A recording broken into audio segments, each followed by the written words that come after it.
رحمۃ اللہ وبرکاتہ۔ مجلس اتحاد المسلمین کے اراکین اسمبلی، مجلس اتحاد المسلمین کے صدور و معتمدین و اراکین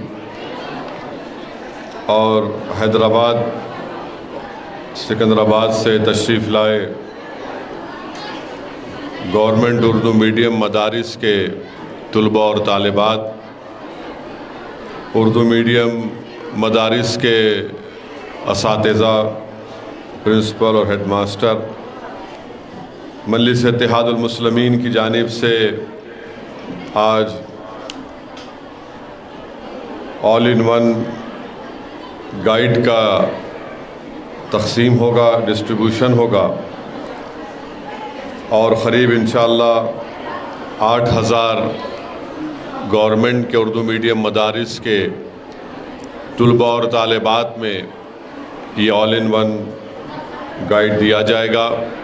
نہ صرف حیدرآباد ضلع میں بلکہ تلنگانہ کے مختلف اضلاع اور شہر میں یہ تمام آل ان ون گائیڈ کا ڈسٹریبیوشن اور تقسیم عمل میں لائی جائے گی۔ جیسا کہ آپ لوگ جانتے ہیں کہ مرحوم قائد سالار ملت علیہ الرحمہ نے اپنی زندگی میں یہ ایک ایجوکیشن کٹ کی تقسیم کا اسکیم کا آغاز کیا تھا۔ اکتوبر 2005 میں مرحوم قائد کے ہاتھوں سے اسکیم کا آغاز کیا گیا اور آج الحمدللہ بڑی کامیابی کے ساتھ یہ اسکیم چل رہی ہے، اور مجلس ایجوکیشن ٹرسٹ کے تحت پچھلے 17 سال سے یہ کام انجام دیا جا رہا ہے۔ میں آپ کو بتانا ضروری سمجھتا ہوں کہ 2019 میں مجلس اتحاد المسلمین کی جانب سے، بلکہ پچھلے 18 سال میں مجلس اتحاد المسلمین کی جانب سے 1,70,400 طلباء اور طالبات میں ایجوکیشن کٹ دیا گیا، جس میں اسکول کا بیگ ہوتا ہے، لانگ بکس ہوتی ہیں، اور 6ٹھی اور 10ویں جماعت کے طلباء اور طالبات کو یہ دیا جاتا ہے، اور پھر گائیڈ کے سیٹس بھی دیے جاتے ہیں۔ SSC کے امتحان کی فیس مجلس اتحاد المسلمین دیتی ہے، اور پھر ایک ماڈل پیپر دیا جاتا ہے۔ تو اب تک 18 سال میں 1,70,400 طلباء اور طالبات کو ایجوکیشن کٹ دیا گیا۔ 38,000 کے قریب طلباء اور طالبات کی امتحان کی فیس دی گئی۔ SSC کے امتحان میں جو طلباء اور طالبات ٹاپ کرتے ہیں ان کو رقمی امداد دی جاتی ہے۔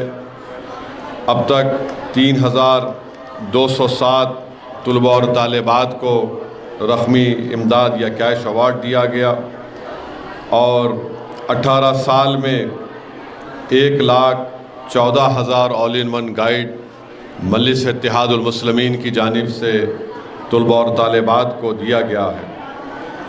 اس سال سپٹمبر میں ایجوکیشن کٹ 14,000 طلباء اور طالبات کو دیا گیا، جس کی لاگت 63,50,500 روپیے اس میں صرف کیے گئے، اور نومبر 2023 اس سال میں قریب 1,460 طلباء اور طالبات کی SSC کی امتحان کی فیس دی گئی، جو قریب 1,80,375 روپے اس میں دیے گئے۔ اور اب آج جو آل ان ون ڈسٹریبیوشن ہو رہا ہے 8,000 طلباء اور طالبات میں 24 لاکھ کی لاگت سے، یہ 8,000 آل ان ون ڈسٹریبیوشن پورے حیدرآباد اور تلنگانہ میں اس کو دیا جائے گا۔ مرحوم قائد نے اس کو شروع اس لیے کیا تھا سالار ملت نے کہ حکومت کے زیر انتظام یا حکومت کے ذریعے سے جو آل ان ون گائیڈ شروع کیا دینے کا ایجوکیشن کٹ دیا گیا، اس کا مقصد ایک ہی ہے کہ گورنمنٹ کے اردو میڈیم مدارس میں جو طلباء اور طالبات پڑھتے ہیں وہ غریب گھرانوں سے آتے ہیں، اور مرحوم قائد سالار ملت نے یہ محسوس کیا کہ مجلس کو ان گورنمنٹ کے اردو میڈیم مدارس میں پڑھنے والے طلباء اور طالبات کو ان کو اور مضبوط کرنا ہے تاکہ وہ اپنی تعلیم کو ترک نہ کر سکے، وہ اپنی تعلیم کو مکمل کر سکے، اور تعلیم کو مکمل کرنے کے بعد وہ انٹر کی تعلیم کو حاصل کریں، پھر ہائر ایجوکیشن میں جائیں، پروفیشنل کورسز میں وہ داخلہ ان کو ممکن ہو سکے۔ اسی لیے مجلس نے اور مرحوم قائد سالار ملت علیہ الرحمہ نے پچھلے 18 سال سے یہ اسکیم کو مجلس بڑی کامیابی سے چلا رہی ہے، اور ماہ ربیع الاول میں مجلس اتحاد المسلمین سال میں ایک مرتبہ عوام سے چندہ لیتی ہے، صاحب خیر حضرات سے، اور اس کو پیسوں کو ٹرسٹ میں جمع کرنے کے بعد جلسہ سے رحمت اللہ عالمین صلی اللہ علیہ وسلم اور نعتیہ مشاعرے کے اخراجات کے بعد جو پیسے بچتے ہیں انہی سے الحمدللہ یہ ایجوکیشن کٹ کا کام پچھلے 18 سال سے مجلس اتحاد المسلمین کامیابی سے انجام دے رہی ہے۔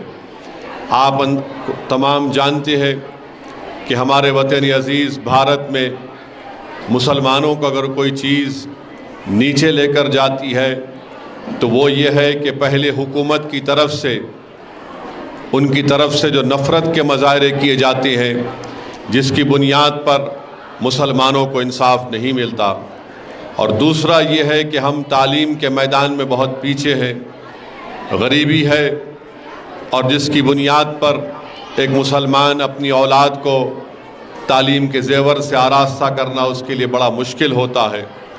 تو مجلس اتحاد المسلمین نے بلکہ مرحوم قائد سالار ملت علیہ الرحمہ نے 1984 میں جب مجلس اتحاد المسلمین کے پاس 5 MLA تھے، اس وقت این ٹی راما راؤ کی حکومت گر گئی، انہی کی پارٹیز کے داخلی انتشار کی وجہ سے ناڈیلا بھاسکر راؤ چیف منسٹر بنے، اور ناڈیلا بھاسکر راؤ نے سالار ملت کے پاس آ کر کہا کہ آپ کے 5 MLA مجلس کے اگر ملتے ہیں تو میں چیف منسٹر برقرار رہ سکتا ہوں۔ مرحوم قائد سالار ملت نے کہا کہ ہم تائید کرنے کے لیے تیار ہیں، بشرطے کہ آپ اس وقت کے آندھرا پردیش کی ریاست کے مسلمانوں کے لیے آپ ہم کو میڈیکل اور انجینئرنگ کالج کھولنے کی اجازت دی جائے۔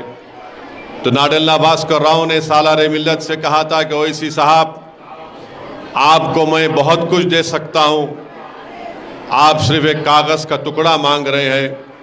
تو سالار نے کہا کہ میں بہت کچھ لے سکتا ہوں، مگر میں اپنی ذات کے لیے یا اپنے پارٹی کے MLAs کی ذات کے لیے نہیں پوچھ رہا ہوں، میں تم سے کاغذ کا ٹکڑا اس لیے مانگ رہا ہوں تاکہ میں ان غریب مسلمانوں میں جو بچے اور بچیاں آج غریبی کی وجہ سے تعلیم کو چھوڑ رہے ہیں، سالار نے کہا کہ میرا خواب یہ ہے کہ اللہ نے جو مجلس کو مقام دیا، میں یہ چاہتا ہوں کہ غریب مسلمانوں کے بیٹے اور بیٹیاں ڈاکٹر انجینئر بن کر نکلیں، کیونکہ مجلس کو عوام نے ایک سیاسی طاقت دیا، اپنی اتحاد اور اپنی سیاسی شعور کی بنیاد پر انہوں نے اپنے مرکز سیاسی کو مضبوط کیا۔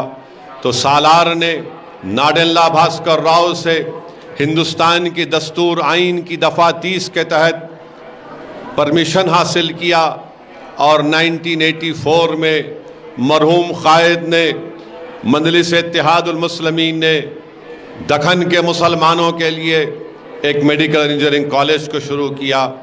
میں یہ بات اس لیے کہہ رہا ہوں کیونکہ آج یہاں پر جو طلباء اور طالبات ہیں ان کے ذمہ دار یہاں پر ہیں، میں ان کو بھی بتانا چاہ رہا ہوں، اور اقتدار کی کرسیوں پر بیٹھنے والے لوگوں کو بھی بتانا چاہ رہا ہوں جنہوں نے اقتدار کی کرسی پر بیٹھ کر یہ کہا کہ وہ مجلس کی تاریخ کو جانتے ہیں کہ ناڈلا بھاسکر راؤ کے زمانے میں کیا ہوا تھا۔ تم نہیں جانتے مجلس کی تاریخ کو، تم نہیں جانتے کہ ہم نے کیسے مشکلات اور پرپیچ وادیوں سے گزر کر مجلس نے اپنا سیاسی سفر طے کیا۔ اگر اس وقت سالار اپنی ذات کو سامنے رکھتے، اپنی ذاتی فائدے کو سامنے رکھتے، تو سالار غریب مسلمانوں کے لیے میڈیکل انجینئرنگ کالج کا پرمیشن حاصل نہیں کرتے۔ مرحوم قائد نے 1984 میں میڈیکل کالج کا پرمیشن حاصل کیا۔ آج آپ کو جان کر خوشی ہوگی کہ 5000 سے زائد بہت بڑی تعداد میں 90% کے قریب اس میں مسلمان بچے اور بچیاں ڈاکٹر بن کر نہ صرف وطن عزیز بھارت میں بلکہ امریکہ میں، لندن میں، آسٹریلیا میں، سعودی عرب میں، گلف میں وہاں پر خدمت انجام دے رہے ہیں۔ آج سے 1 مہینہ یا 20 دن پہلے ڈیکن میڈیکل کالج میں ان تمام طلباء اور طالبات جنہوں نے ڈیکن میڈیکل کالج سے ڈاکٹر بن کر نکلے، ان کا ایک ری یونین کا فنکشن ہوا تھا جس میں مجھے بھی بلایا گیا تھا۔ میں وہاں پر 84 کے پہلے بیچ کے ان ڈاکٹر سے ملاقات ہوئی جنہوں نے اپنی آنکھ میں آنسو لا کر کہا کہ اسد الدین اویسی صاحب، آج یہ اتنی بڑی عالی شان عمارت میڈیکل کالج کی ہے، اویسی ہاسپٹل کی ہے۔ ہم جب میڈیکل کالج میں ایڈمیشن حاصل کیے تھے تو یہاں پر ایک پرانی عمارت تھی، اسپتال نہیں تھا، ہم کو ریلوے کے ہاسپٹل میں جا کر ٹریننگ حاصل کرنا پڑتا تھا۔ ایک وقت ایسا بھی آیا کہ حکومت نے، چاہے وہ کانگریس کی ہو یا تلگو دیسم کی حکومت رہی ہو، انہوں نے ڈیکن میڈیکل کالج کے پرمیشن کو کینسل کر دیا۔ حکومت نے یہ فیصلہ لے لیا تھا کہ جو 50 مسلم طلباء اور طالبات کو 84 کے بیچ میں ایڈمیشن ملا تھا، ان کو حکومت نے کہا کہ ہم ان کو گورنمنٹ کے میڈیکل کالج میں ان کو ابزارب کر لیں گے۔ سالار وہاں پر گئے، یہ میں نہیں کہہ رہا ہوں، اس محترمہ کے الفاظ ہیں جنہوں نے کہا کہ سالار ہمارے پاس آ کر ہم سے کہا کہ بیٹا مجھے چند دن کی مہلت دو، میں کورٹ سے فیصلہ لے کر آؤں گا اور تمہاری تعلیم اسی میڈیکل کالج میں ہم مکمل کروائیں گے۔ اور سالار ملت نے عدالت کو گئے، عدالت سے سالار ملت کو انصاف ملا، اور پھر وہ جو خواب مرحوم قائد سالار ملت نے دیکھا تھا کہ سرزمین دکن اور حیدرآباد پر بسنے والے غریب مسلمانوں کے بچے اور بچیاں ڈاکٹر بنیں گے، آج آپ دیکھتے ہیں کہ ہم 2024 میں آ چکے ہیں۔ میرے بھائی، میرے عزیز دوستوں اور بزرگوں، یہ مجلس اتحاد المسلمین کی قیادت تھی جنہوں نے اپنی ذات یا اپنے فائدے کو ترجیح نہیں دیا۔ مرحوم قائد نے غریب مسلمانوں کے لیے میڈیکل کالج کو قیام میں لایا۔ آج وہ پہلے بیچ کے ڈاکٹرز کہہ رہے ہیں کہ ہم نے کیسے مشکلات میں سفر طے کیا۔ میں اس وقت ملا، وہاں پر آسٹریلیا سے ڈاکٹرز آئے ہوئے تھے، انہوں نے کہا کہ اسد صاحب ہم 84 کے بیچ کے ہیں، آسٹریلیا سڈنی میں ہیں، اور پھر سعودی عرب کے ڈاکٹرز ہیں جو سعودی عرب میں رہتے ہیں، مجھے آ کر کہا کہ ہم سعودی عرب میں جتنے ڈیکن میڈیکل کالج کے ڈاکٹرز ہیں، ہم بیٹھ کر پچھلے 3-4 سال میں ہم نے میڈیکل کالج کے کیٹیگری اے میں جو میرٹ پر ایڈمیشن ملتا ہے، ایسے 90 غریب مسلمانوں کے بچے اور بچیوں کو ہم نے ان کی فیس کا انتظام کیا۔ میرے بھائی، نارتھ امریکہ میں ڈیکن میڈیکل کالج سے ڈاکٹر بننے والوں نے اپنی ایک وہاں پر دانا ایسوسی ایشن بنائی، امریکہ کی شہریت ان کو حاصل ہوئی۔ وہ ڈاکٹرز مجھے آ کر بتائے کہ اسد صاحب ہم نے سالار کے اس قائم شدہ میڈیکل کالج سے ہم نے MBBS کیا، امریکہ گئے، امریکہ میں ہم نے بڑی محنت جستجو کی، ہم نے وہاں پر کامیابیاں حاصل کی، امریکہ کی ملک کی سٹیزنشپ ہم نے حاصل کی، اور انہوں نے نہ صرف وطن عزیز بلکہ انہوں نے مجھے کہا کہ بنگلہ دیش میں ڈھاکہ میں ایک کاکس بازار علاقہ ہے جہاں پر قریب 5-6 لاکھ روہنگیا ریفیوجیز ہیں، انہوں نے کہا کہ ہم ڈیکن میڈیکل کالج کے جتنے ڈاکٹرز ہیں ہم کاکس بازار میں جا کر وہاں پر روہنگیا ریفیوجیز کی خدمت کیے۔ انہوں نے بتایا کہ اس دنیا میں جہاں کہیں بھی سول وار ہوتی ہے، گڑبڑ ہوتی ہے، ہم لوگ وہاں پر چند دن کے لیے جاتے ہیں، وہاں پر جا کر ہم ان غریبوں کی خدمت کرتے ہیں۔ انہوں نے مجھے بتایا کہ ہم اسرائیل کو جاتے ہیں، ویسٹ بینک اور غازہ میں جب یہ گڑبڑ سے پہلے ہم ڈاکٹرز کو لے کر جاتے ہیں اور وہاں جو چھوٹے بچوں کے دل میں جو تکلیف ہوتی ہے ان کا آپریشن کرتے ہیں۔ آپ بتائیے، ایک چراغ سالار ملت نے روشن کیا، آج اس کی روشنی ساری دنیا میں مہک رہی ہے، چمک رہی ہے۔ یہ میں بتانا چاہ رہا ہوں، مجلس کے مخالفین کے پاس دکھانے کو کچھ نہیں ہے سوائے گالی دینا، جھوٹا الزام لگانا، اتحاد کو انتشار میں تبدیل کرنا، محبتوں کو ختم کرنا، نفرتوں کو عام کرنا، دشمنی کو پھیلانا، تاکہ ان فرقہ پرست طاقتوں کو غلبہ حاصل ہو جائے ہمارے گھروں پر، ہمارے علاقوں میں، ہمارے محلوں میں۔ صرف چند 2 منٹ کا ویڈیو بنانا اور گالی دینا۔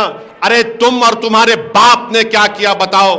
تم جس کی آج چاپلوسی کرتے ہو بتاؤ تم نے کیا کیا؟ تم ایک کلینک نہیں چلا سکتے، تم ایک اسپتال نہیں چلا سکتے، تم ایک سکول نہیں چلا سکتے، تم گورنمنٹ کے سکولوں میں 18 سال سے مجلس اتحاد المسلمین نے جو خدمت انجام دی تم وہ کام نہیں کر سکتے۔ ارے پرجا پالنا کا پروگرام ہوا، ایک ان کا آدمی نظر نہیں آیا، ایک ایک کاؤنٹر کے پاس مجلس کے اراکین بیٹھے ہوئے تھے۔ میں ان تمام اراکین کو سلام کرتا ہوں جو حیدرآباد پارلیمانی علاقے کے پرجا پالنا کے علاقے میں بیٹھے ہوئے تھے اور وہاں پر عوام کی خدمت کیے۔ ایک ایک اسمبلی حلقے سے 40-45 ہزار درخواستوں کے ہیلپ ڈیسک مجلس نے بنایا۔ میں ہمارے اراکین کو، صدر و معتمدین کو، اسمبلی اراکین اسمبلی کو سلام کرتا ہوں اور ان کو بھی بتا رہا ہوں کہ اپنے اس جذبے کو برقرار رکھیے۔ یہی خدمت کا جذبہ مجلس کو یہاں تک لے کر آیا، یہی عوام اور غریب مسلمانوں کی اور دلتوں کی خدمت ہم کرتے رہیں گے تو مستقبل میں بھی انشاءاللہ تعالی ہم کو اور کامیابیاں حاصل ہوں گی۔ تو ناڈلہ بھاسکر راؤ کی تاریخ جو اعلان کر رہے ہیں بیٹھ کر کے، ہم ناڈلہ بھاسکر راؤ سے تاریخ کو جانتے۔ پیارے، تمہاری تاریخ بہت کمزور ہے۔ ارے تاریخ مجلس کی شروع ہوتی ہے کہ اس پرآشوب دور میں مجلس نے جب شروعات کی، جب مسلمانوں میں ایک خوف اور دہشت کا عالم تھا۔ مجلس اور مرحوم فخر ملت عبدالواحد اویسی نے جیل کی صحبتوں کو برداشت کیا، بینک کے اکاؤنٹ سیز ہو گئے۔ ارے آج بینک کے اکاؤنٹ سیز ہوئے تو نیوز بن جاتی ہے، اس وقت عبدالواحد اویسی کے افراد خاندان کے بینک کے اکاؤنٹ بند ہو گئے تھے۔ 11 مہینے کی جیل برداشت کی۔ دارالسلام جو آج آپ بیٹھ کر یہاں پر ہم ان 8000 آل ان ون گائیڈ کو بانٹ رہے ہیں، کیا یہ دارالسلام مجلس کے پاس تھا؟ نہیں تھا مجلس کے پاس۔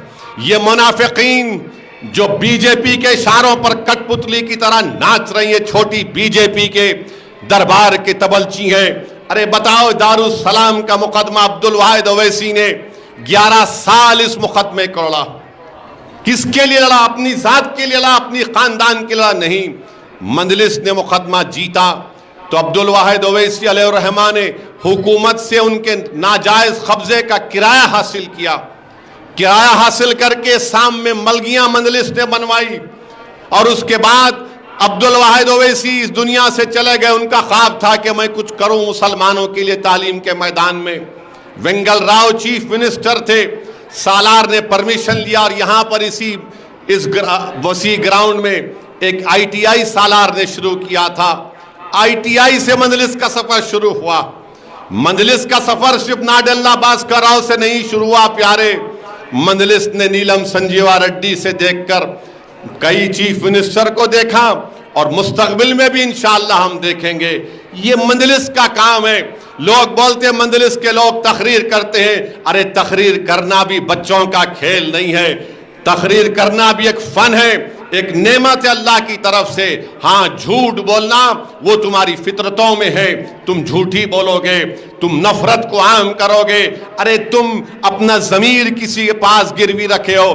یہ مجلس نے جو اتنے بڑے بڑے بلڈنگ آج آپ دیکھ رہے ہیں، میں ان طلباء اور طالبات کو بتا رہا ہوں، دیکھو یہ جو بلڈنگیں ہیں تم اس کے مالک ہو۔ وہ اسی ہاسپٹل، اسرا ہاسپٹل کی بلڈنگ تم اس کے مالک ہو، یہ میرا نہیں ہے، یہ آپ کا ہے۔ یہ قوم کی امانت ہے. میں مر جاؤں گا, ہم تمام مر جائیں گے, مگر یہ تمہاری ذمہ داری ہے کہ تم اداروں کو زندہ رکھنا, تم دارالسلام کو صبح قیامت تک آباد رہنا. ارے میں اس دنیا میں آیا ہوں تو میں ضرور جاؤں گا اس دنیا سے, میں اس زمین میں جاؤں گا, اور انشاءاللہ تعالی اللہ دوبارہ ہم کو اٹھائے گا. جب قیامت کا اعلان ہوگا تو ہم تمام اپنی قبروں سے اٹھیں گے, اور ہر کوئی اپنے اپنے اعمال کا جواب دے گا. اگر کوئی رائے برابر نیکی کرے گا تو اللہ اس کا صلہ دے گا, اگر کوئی رائے برابر گناہ کرے گا تو اس کا جواب دینا پڑے گا. یہ میرا ایمان ہے, یہ میرا ماننا ہے. مگر یہ عمارتیں, یہ دارالسلام, یہ تمام چیزیں کب آباد رہیں گی؟ کیا جذباتی تقاریر سے آباد رہیں گی؟ نہیں, آپ کے اتحاد سے آباد رہیں گی, آپ کے سیاسی شعور سے آباد رہیں گی, آپ کے متحدہ ووٹ کے استعمال سے آباد رہیں گی. اسی لیے میری آپ سے گزارش ہے کہ آج میں ان طلباء اور طالبات کو راست آپ سے مخاطب ہو کر آپ سے کہہ رہا ہوں, خوب پڑھو.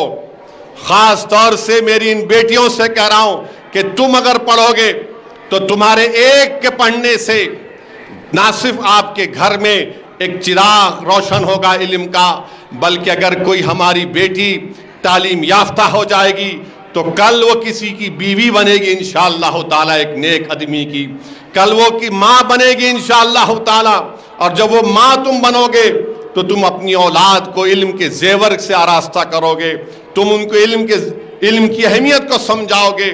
تو اس ملک میں, ہمارے وطن عزیز میں مسلمانوں کو اگر انصاف چاہیے, مسلمانوں کو یہ ناانصافی کا خاتمہ اگر آپ چاہتے ہیں, مسلمان اگر چاہتا ہے کہ اس کی عبادت گاہوں کی حفاظت ہو, مسلمان یہ چاہتا ہے کہ اس سے ہم حکومتوں سے اپنی بات کو منوا سکیں, تو یاد رکھو آپ کو تعلیم یافتہ ہونا پڑے گا, آپ کو اپنی سیاسی طاقت کو مضبوط کرنا پڑے گا, اپنی مجلس کو مضبوط کرنا پڑے گا.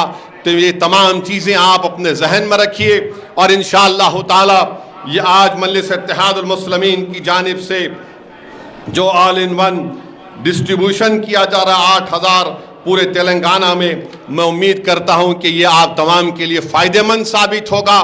میں امید کرتا ہوں کہ آپ تمام لوگ انشاءاللہ تعالی SSC میں اعلیٰ نمبرات اور درجات کے ساتھ کامیابی حاصل کریں گے. میں امید کرتا ہوں کہ ہماری بچیوں کے والدین خدا کے لیے ان کو پڑھاؤ.